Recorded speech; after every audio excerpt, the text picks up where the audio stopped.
head-on collision leads to a six-figure settlement. Fortunately, this client had uninsured motorist insurance. If you don't know what that is, stay tuned to listen and find out.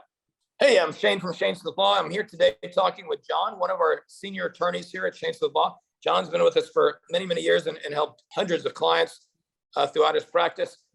Today, we're going to talk about one of his most recent client victories where he helped out one of our clients who got a great result. John, tell us about Miss AT's case. What started this whole accident?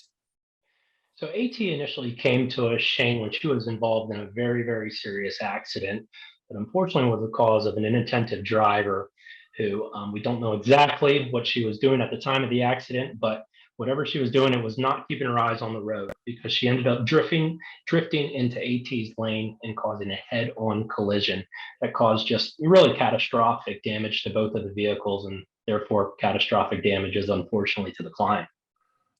You know, we don't use property damage as a way to say that, you know, you couldn't be hurt or you could be hurt, but a lot of times when there's massive damage to the vehicle, there's also a lot of damage to people.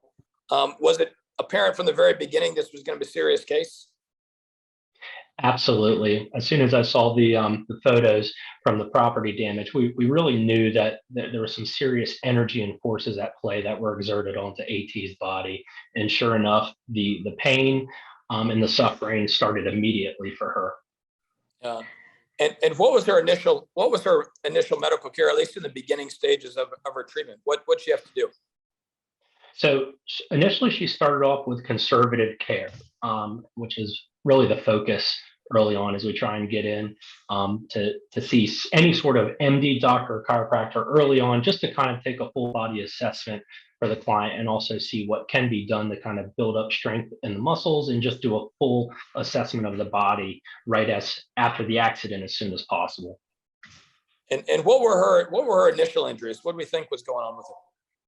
So the majority of AT's injuries were all spinal injuries. She also had a shoulder injury as well, but really the main pain for her was stemming from spinal cord related injuries, both in her neck and lower back, which were emanating out into her appendages and causing just a whole host of weird symptoms that we see when the spine flexes really hard in an accident like that. And I know that radiating pain, or that pain that runs, you know, into the extremities, the arms and legs, can be very concerning for our clients and, you know, and ultimately their health.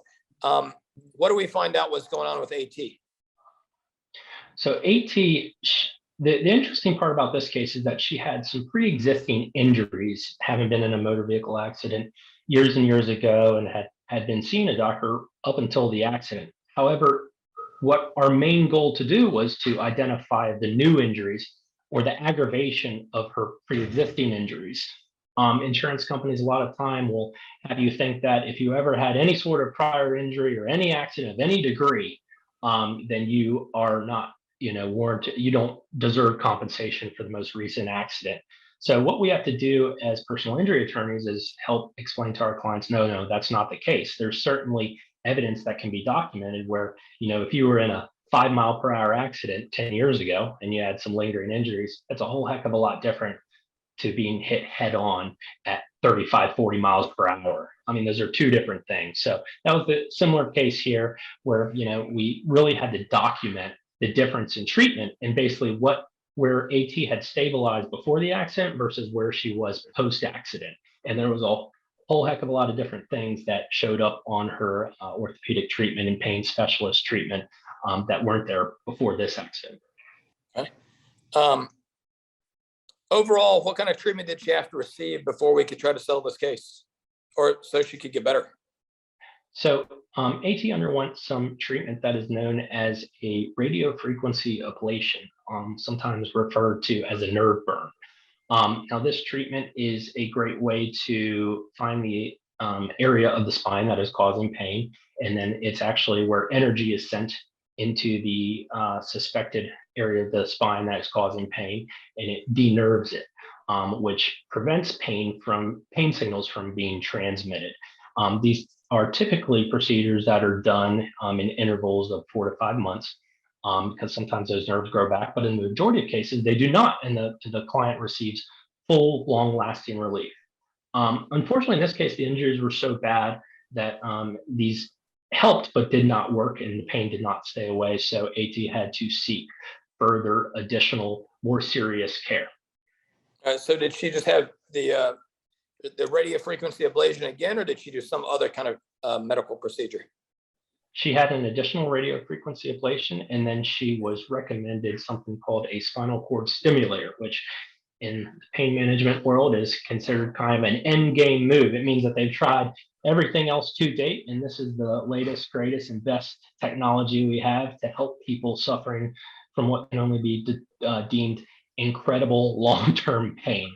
These devices are very serious, they're very expensive, and they cost a lot of money and a lot of maintenance, and they're only used in some of the most serious cases when pain management specialists just have exhausted any and all known medical options, and that's what was recommended here.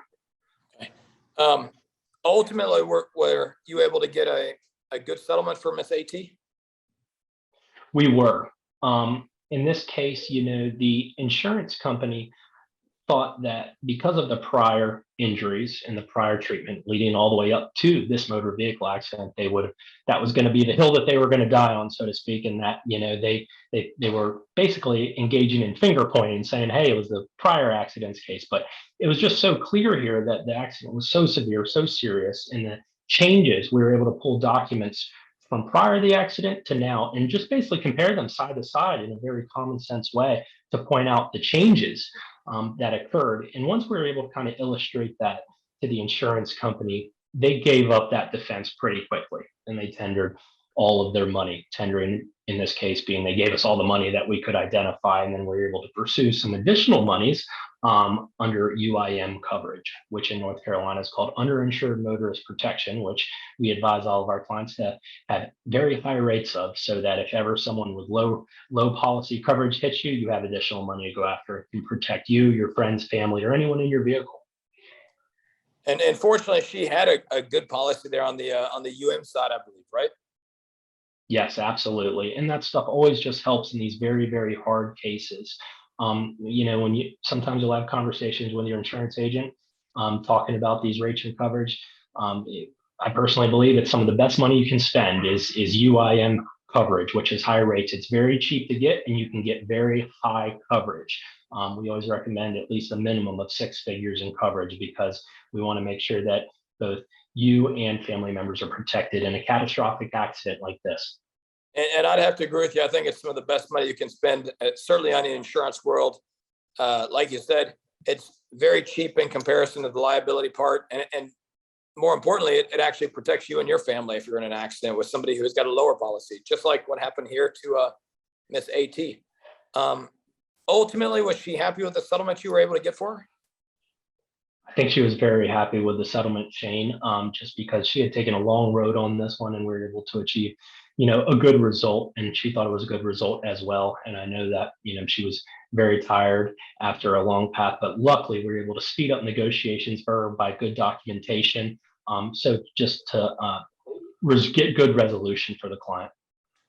Oh, great. Well, John, it sounds like you did a great job once again for one of our clients, and we thank you here. And for our listeners, hit like and subscribe down below. See our next client victory here from Shane Smith Law. Thanks a lot. Talk to you soon. In pain, call Shane. 980999999. 980999999. Shane Smith Law. In pain, call Shane.